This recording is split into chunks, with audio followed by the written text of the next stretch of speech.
जय श्री राम, जय श्री राम, जय श्री राम। परमात्मा के चार तरह के भगत होते हैं और चार तरह के भी पापी होते हैं।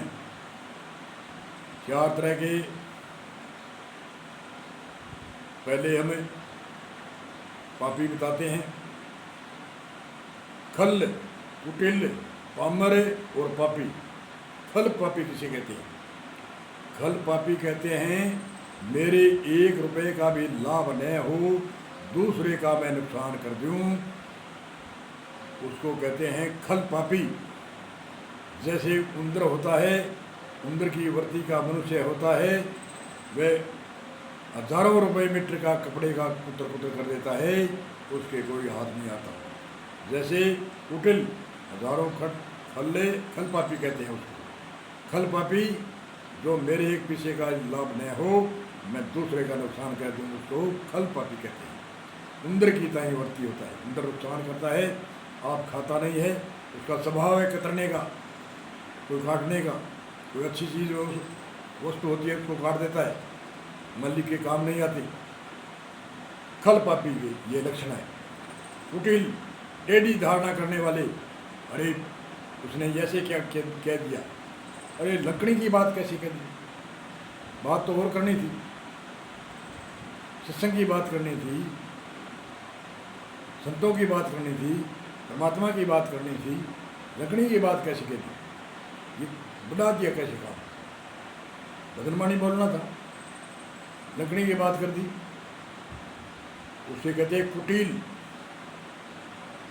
खल्ले और कुटिल जो तर्क वितर्क करता है, टेढ़ी धारणा करता है, जो समझ में आपके नहीं आता है और दूसरे को लेने नहीं देता है, उसको कहते हैं कुटिल। ये लकड़ी की बात कर दी, सत्संग में लकड़ी की बात कैसे? संतों की बात करनी थी, विद्वानों की बात करनी थी,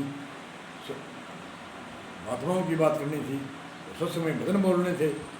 भजन का किसी दूसरे का नंबर आता और इसने 5-7 मिनट बता दी या 5 मिनट बता दी, ज़्यादा देर नहीं लगती, वो ज़्यादा 4-5 मिनट लगती है। जैसी कहते हैं उसको बताने में 1-2 मिनट लगती है, 2 मिनट कहने में लगती है, 4 मिनट लगती है।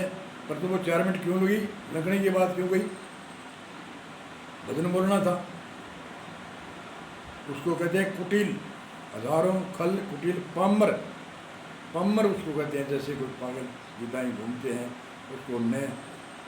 उसको धर्म का अर्थ पता है, न अधर्म का अर्थ है, पेट भरते हैं, खाते हैं घने, जैसे हम पागल देखते हैं फिरते हैं, उनको कहते हैं पामर।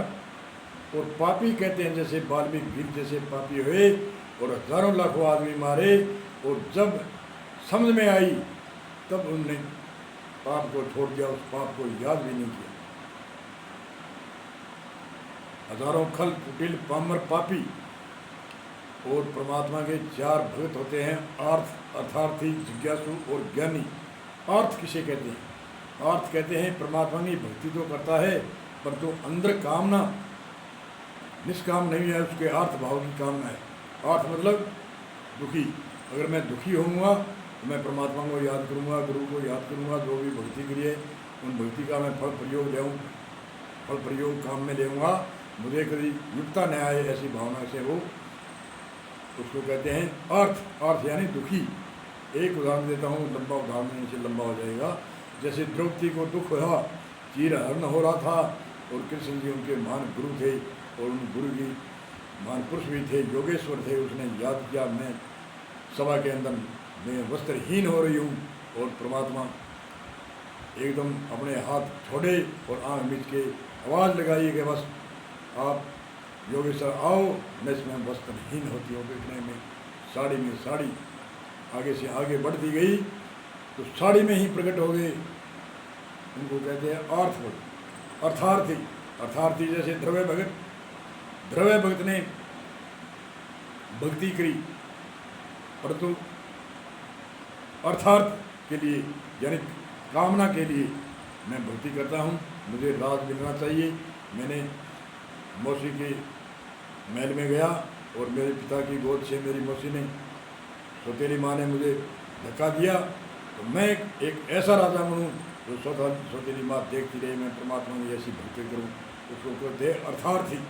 जो अर्थ के लिए, काम के लिए जो करता है उसको कहते हैं अर्थार्थी। और जिज्ञासु कहते हैं, जिज्ञासु के कोई इच्छा नहीं होती, गुरु के पास में जाता है, ब्रह्मनिष्ठ के पास में जाता है, ब्रह्म रूप गुरु महान पुरुष के पास में जाता है, एक शब्द बोलता है कि मैं हूँ कौन, मुझे ज्ञान कराओ, मुझे न धन चाहिए न मान चाहिए, तन मन धन अर्पण है अपने आपके चरणों में, मुझे कुछ नहीं चाहिए, मुझे कष्ट मिले चाहे नहीं मिले, मुझे भूख का रहूँ, प्यासा रहूँ, कैसे भी रहूँ, मुझे मेरे अपने आप का ज्ञान कराओ, मैं हूँ तो क्यों भटकता हूँ, मैं थोड़ा यूं यूं। उसको कहते हैं जिज्ञासु। जिज्ञासु 3 तरह के होते हैं, उत्तम, मध्यम, कनिष्ठ। और उत्तम जिज्ञासु है वो बस इशारे में समझता है। उत्तम जिज्ञासु गुरु की सेवा करता है, परमात्मा का जप करता है, साधना करता है, जैसे संतों ने कहा है वैसे ही करता है। जैसे संतों ने कहा है, संतों ने कहा भेजा, संतों ने भेजा हमें गुरु के पास में। एक संत की यति है, संत कयो गुरु पूजिए, गुरु कयो संत है पूज। संतांगी, ऋषिगी, मुनियांगी, गीतागी, रामायणागी, उपनिषदी आदि आदि की सुनी तो बाकी एक ही आवाज़ ही कि गुरु की शरण में जाओ। और गुरु की शरण में जाने के बाद में गुरु की एक ही आवाज़ ही कि आप संतों की मानो, और संतों की मानोगे तो आप पारंगत हो जाओगे। और इनकी संतों की मानो तो कहे गुरु कहो संत है पूजिए, संता कहो गुरु पूजिए। संता करें जिता करें गयो जिता ने करें। इतिहास देखा या किसी संतान क्यों प्रवचन सुनिया तो वहाँ एक ही भाषा बोली, गुरु की शरण में जाओ। और गुरु की शरण में जाने के बाद में गुरु जी के एक ही भाषा बोलिया, संत कहो गुरु पूजिए, गुरु कहो संत पूजे। गुरुआ कहो संता की मान के, हाँ जी कहे मी मान, मेरी एक लई के माने। या कृष्ण जी कहनी हे अर्जुन तू तत्वदर्शी के पास में जाओ, वो तुझे तेरा उद्धार करेंगे, तेरा कल्याण करेंगे। अब ऐसा कृष्ण जी भी कहे तो भाई महान पुरुषा तो मैं कहने का विधान है।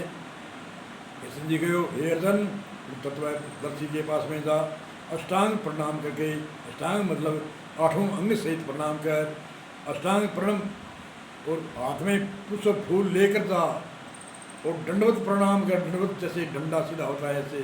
और उस तत्वदर्शी के पास में जा और हाथ में पुष्प पत्र फूल लेके जा, और अष्टांग प्रणाम करे और डंडे की भांति करे, तो आप जाएगा तो वो संत आपके उद्धार के लिए, कल्याण के लिए कहेंगे।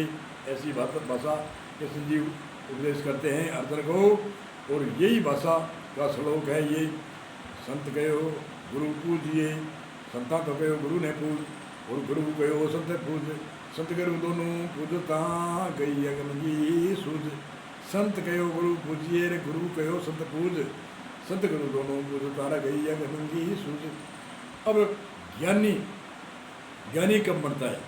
ज्ञानी जब जिज्ञासु होता है, वो चाहता नहीं है मुझे मुक्ति मिले, मुक्ति मिले, वो मिले। वो निष्काम भाव से ही गुरु की शरण में आया था, परंतु उसकी ये स्वभाव है जो जिज्ञासु होता है, उनकी भक्ति की ऑटोमेटिक आजकल कहते हैं इसी तरह से जैसे हम फल को पौधे को सींचते हैं, उसका स्वभाव है आम का फल लगने का। अगर ये अमरूद है तो अमरूद का फल लगेगा। इसी तरीके से वो साधना करते करते स्वाभाविक ज्ञानी बनता है। इसलिए 4 भगत बताए हैं, अर्थ अर्थार्थी, जिज्ञासु और ज्ञानी। उसको ज्ञानी की पदवी मिलती है, और ज्ञानी की पदवी मिलने के बाद में वो एक अज्ञानी को ज्ञान दो और सारी पृथ्वी का दान दो। एक अज्ञानी को वो कल्याण की करवा देता है तो सारी पृथ्वी के दान के समान पुण्य माने जाते हैं। कोई तो कहते हैं अमुक अमुक वस्तु से पुण्य ज़्यादा होता है, अमुक अमुक से पुण्य समय के अनुसार और गति समय के अनुसार एक से एक बढ़कर है। परंतु संतों ने ऐसे कहा है कि एक ज्ञानी को ज्ञान दो और सारी पृथ्वी का दान दो। और कई संतों ऐसे कहते हैं जैसे कि 13 बारियाँ पृथ्वी का दान देवे इतना महत्व मानते हैं कि उसका बार बार जन्मना मरना, नरक 84 में झूलना, मृतकों की कुंड में झूलना, उसकी कोई म्याद थोड़ी है। वो तो चक्कर किड़ा अनादि काल से कोई गिनती सीमा को नहीं चलता आया है, और उस पुण्य आत्मा को कल्याण करा देवे, मोक्ष करा दे। तो उन गुरु के पुण्य इतने होते हैं कि सारी पृथ्वी का दान देवे इतना महत्व है। और हजारों शिष्य को वो दान देता है, वो उपदेश देता है।